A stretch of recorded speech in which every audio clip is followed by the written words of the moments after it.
Now, in the mist town I left.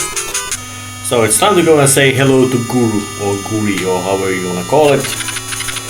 And there's a little trick which the previous guy, now he gave me a title of soldier.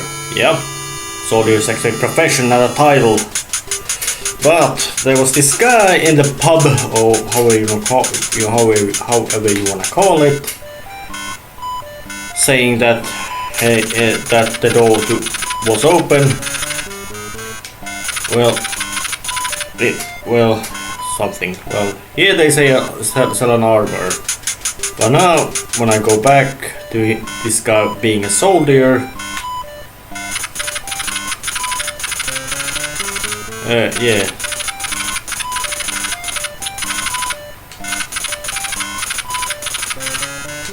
Oh yeah, look at that, I got the full plate.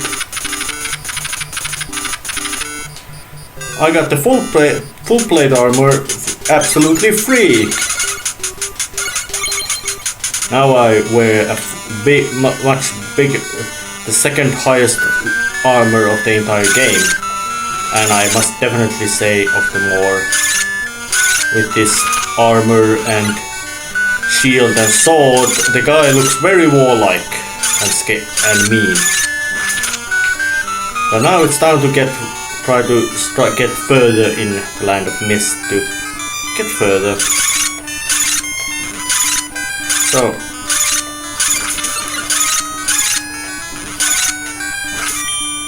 yeah, invisible frames are quite nice, but they are a bit of wobbly, as in you don't see anything. And despite this game having a bit, you could say,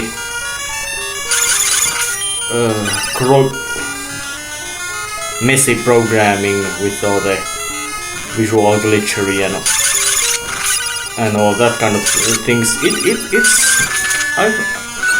I do have very fond memories of it mostly being because of it's well thought out. As in that the makers did know what they were doing. It's something like that what they finally managed to get done wasn't exactly what they perhaps visioned, but they still got it very solid, good work, so that they could say that, hey, at least we got this part right, or at least we got this thing right. And the special trait of land within the land of mist, or how you wanna call it, is the fact that there are stores outside of cities, and here's this one stern-looking fellow. Well, he already talked me, alright, and it counts down money quite a long time.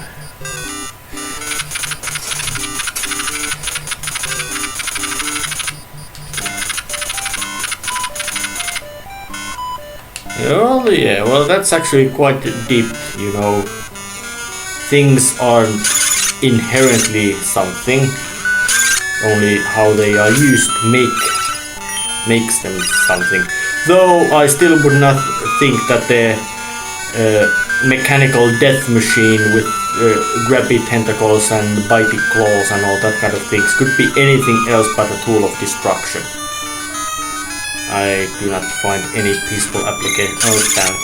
Yeah, the jumping controls in this game are a bit wobbly. I wouldn't say wobbly. A bit strange, mostly because of it has now your character must gain momentum before you can actually get results done, and then it's all there. And for the longest time I thought that thing over here, which flies up around, was some sort of happy, weird mouth flapping thing, but no, it ain't. It's with punk hair, but no, it's some sort of weird air floating octopus. Strange how my eyes. And this thing, it kills you fast. And this door leads to the next place, and from here you can get the key to get to the next place, but for that you have to do some special trickery. And I did do some reconnaissance work, of course, just to find out where I have to go, and of course I also had to do some grinding to get myself to the soldier rank to show the armor trick, or to say how to get the free armor trick. Yeah, fighting enemies in this game isn't usually compulsory,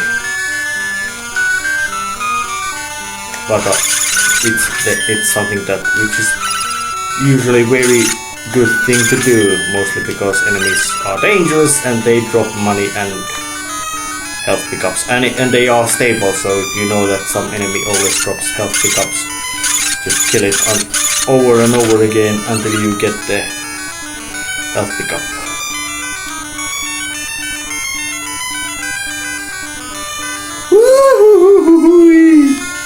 Yeah.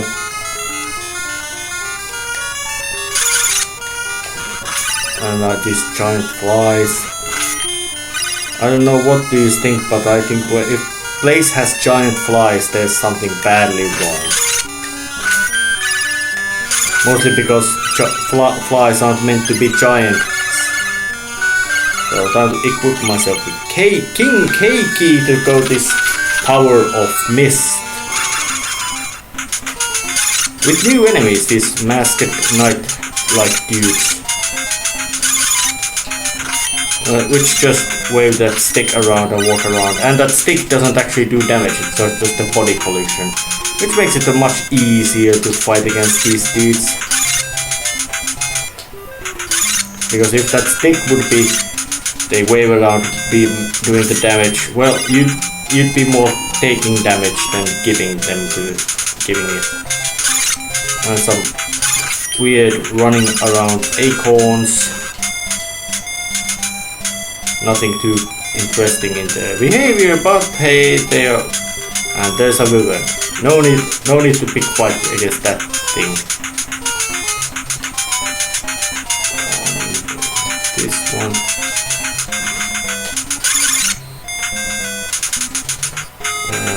Fighting against the bastard may take some finesse.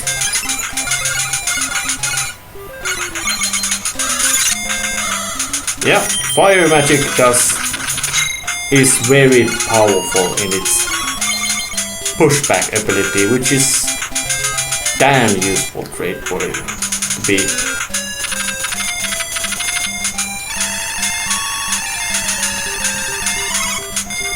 And this thing fucking really annoying. It forced me to use elixir, but there's luckily a new one, so I can get it. I wonder, was this a complete dead end that I was going in here? Well, if it was, now I'm bloody hell forced to take it, mostly because of that rock dropping bastard thing.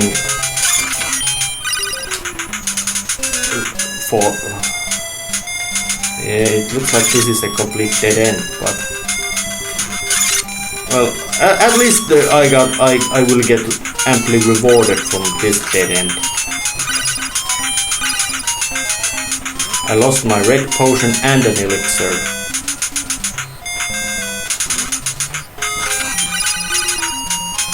Which is quite severe loss. But also it gives me a preview of a big monster.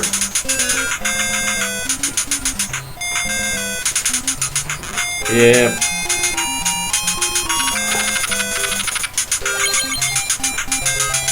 Yeah, just show your ugly teeth.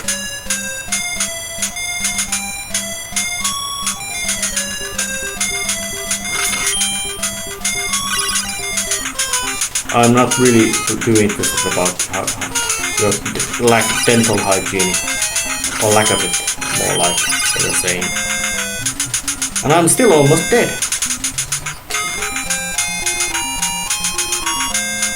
God damn it.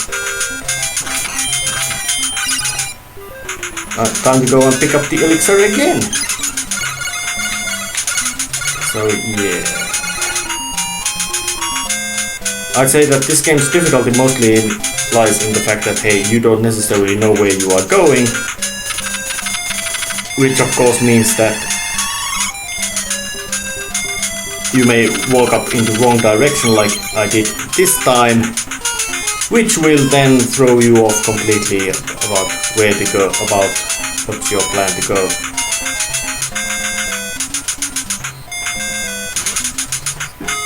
Luckily those bug things don't do so much damage, it's just the accumulation of it which does the pain.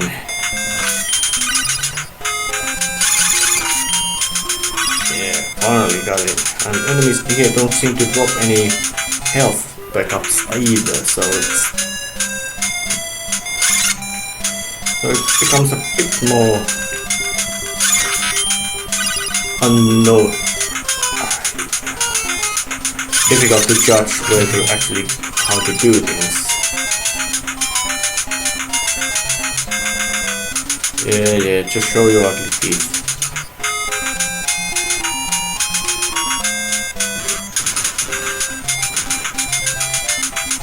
But I think I actually got through some shortcut of this place.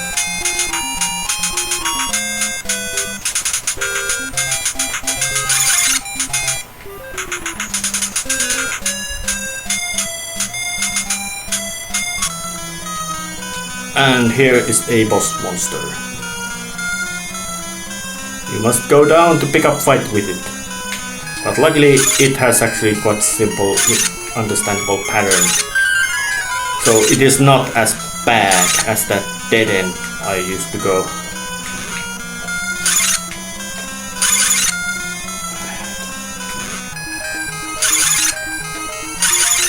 Ah shit, once again I used the elixir.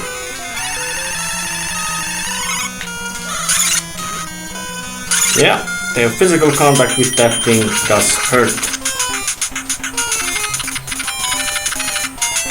But now I have the black onyx.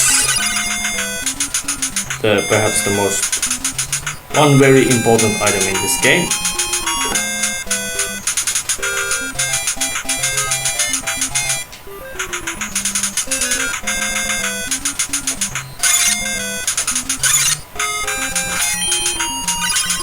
For this is a permanent upgrade item again, allowing me to get further.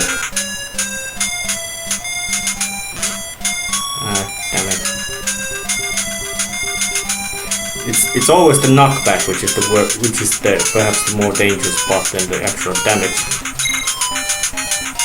Although in this game it's not quite easily judged to be either to be this or to be that. And I'm completely out of healing, which is bad. Although once I get out, no. I might actually die on my way out of here.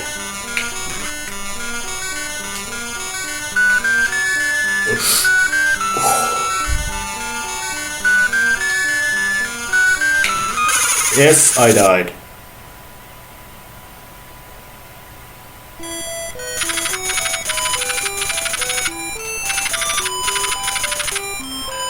Yeah, nothing too dramatic, but you wake up at the guru's place with set amount of money and experience with all your necessary items. So basically death is not much of a loss, although it was a loss. And an annoyance as well.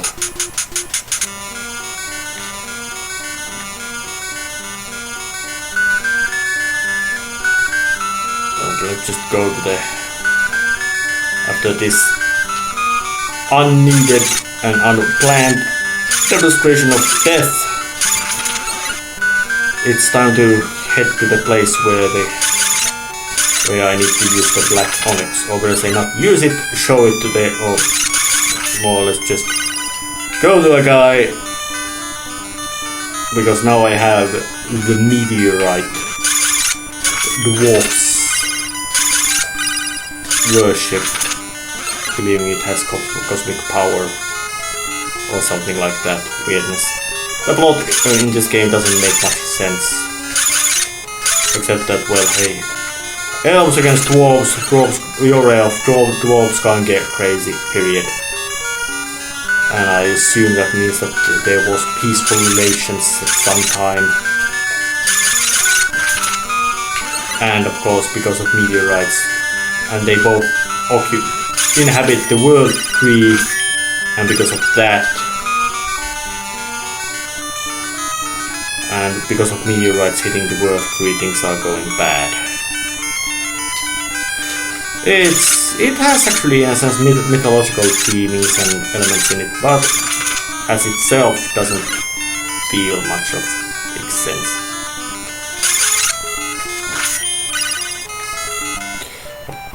So here's the guy.